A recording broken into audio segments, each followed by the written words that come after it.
సమస్యల పరిష్కారం కోసం నిర్వహిస్తున్న రెవెన్యూ సదస్సులను విజయవంతం చేయాలని విశాఖ జిల్లా కలెక్టర్ ఎంఎన్ హరీంద్ర ప్రసాద్ అధికారులకు విజ్ఞప్తి చేశారు. రెవెన్యూ సదస్సుల నిర్వహణపై జరిగిన జిల్లా స్థాయి సమన్వయ సమావేశంలో ఆయన మాట్లాడుతూ రెవెన్యూ సదస్సులకు అధికారులు పూర్తి సమాచారంతో హాజరు కావాలన్నారు. సదస్సుల్లో అందించే సేవలకు ప్రజలు ఎటువంటి రుసుము చెల్లించాల్సిన అవసరం లేదని పేర్కొన్నారు. రెవెన్యూ సంబంధిత సమస్యలను పూర్తి స్థాయిలో పరిష్కరించాలన్న ఉద్దేశంతో ప్రభుత్వం ఈ సదస్సులకు అత్యంత ప్రాధాన్యతనిస్తుందని కలెక్టర్ వెల్లడించారు.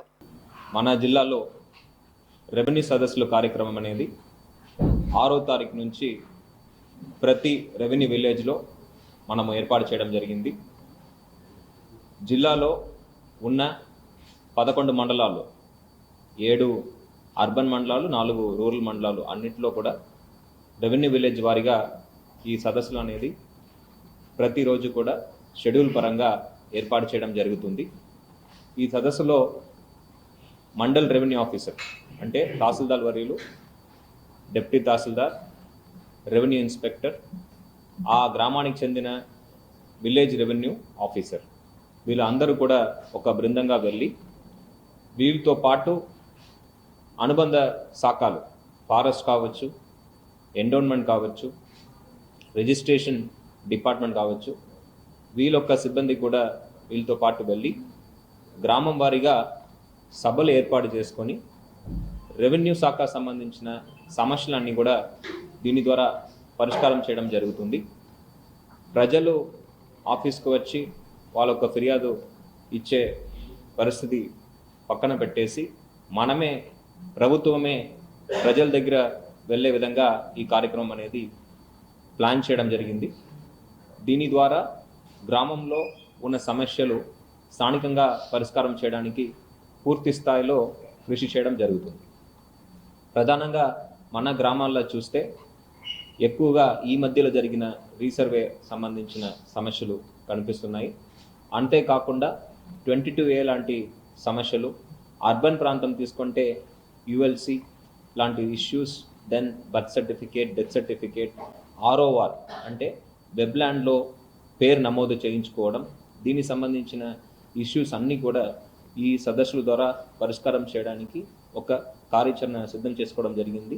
దాని మేరకు 6వ తారీఖు నుంచి మనము ఈ కార్యక్రమం ప్రతి గ్రామంలో కూడా మనము షెడ్యూల్ వారీగా చేపట్టడం జరుగుతుంది.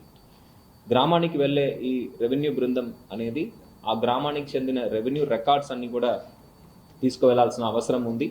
రెవెన్యూ రికార్డ్స్లో ఉన్న జరాయితీ భూమిలో ఒక పట్టాదారు ఎవరు, అనుభవదారు ఎవరు అనే వివరాలు వెల్లడించాల్సిన అవసరం ఉంది.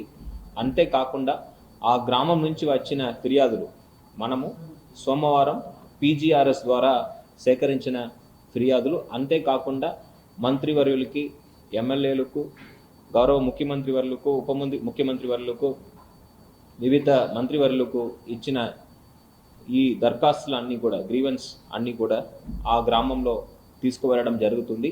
దాని మేరకు ఎటువంటి చర్యలు తీసుకోవడం జరిగింది, ఏ విధంగా పరిష్కరించడం జరిగింది అనేది కూడా ఈ రెవెన్యూ బృందం అనేది వెల్లడించడం జరుగుతుంది. దీంతో పాటు ఆ సమావేశానికి, ఆ సభకి వచ్చిన వారు అడుగుతున్న సర్వీసెస్, అవి సర్టిఫికేట్స్ కావచ్చు, income or birth or death or caste certificate కావచ్చు.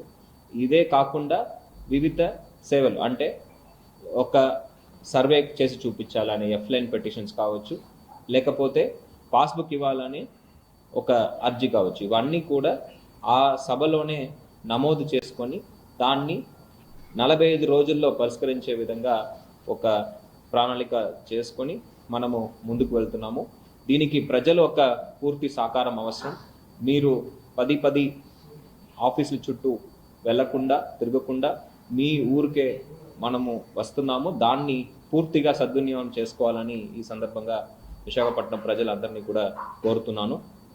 దీంతో పాటు అక్కడ గతంలో కేటాయించిన ప్రభుత్వం కానీ, ప్రైవేట్ సంస్థలు కానీ కేటాయించిన ప్రభుత్వ భూమిలో ఒక పరిస్థితి ఏంటి, ఆక్రమణలో ఉన్నాయా, ఇచ్చిన పర్పస్ కోసం దాన్ని వాడుకోవడం జరిగిందా లేదా అనేది కూడా ఈ సదస్సుల ద్వారా మనము సేకరించడం జరుగుతుంది. దీంతో పాటు అక్కడ ఉన్న కోర్టు సమస్యలన్నీ కూడా పరిష్కరించడానికి ప్రయత్నం చేయడం జరుగుతుంది. లోక్ అదాలత్లో రెఫర్ చేసే విధంగా ఎవరైనా ముందుకు వస్తే వాటి వివరాలు కూడా సేకరించి మనము పరిష్కారం చేయడానికి పూర్తి స్థాయిలో కృషి చేయడం జరుగుతుంది. ముందే చెప్పినట్టు అనుబంధ శాఖలు కూడా ఈ సమావేశంలో పాల్గొంటారు. వాళ్ళకు సంబంధించిన సమస్యలు అన్నీ కూడా ఈ సదస్సుల ద్వారా పరిష్కారం చేసే విధంగా చర్యలు తీసుకోవడం జరుగుతుంది. ఇది రెవెన్యూ సదస్సులో సంబంధించి గౌరవ ముఖ్యమంత్రి వర్యులు అదేవిధంగా రెవెన్యూ శాఖ మంత్రి వర్యులు ఒక ఆదేశాల మేరకు మనము చేపడుతున్న కార్యక్రమం. రేపటి నుంచి ఇది ప్రారంభం అవుతుంది. ప్రతి ఒక్కరు కూడా దీన్ని వాడుకొని త్వరలో మీ రెవెన్యూ సమస్యలు పరిష్కారం జరిగే విధంగా వినియోగించవలసిందిగా కోరుతున్నాను.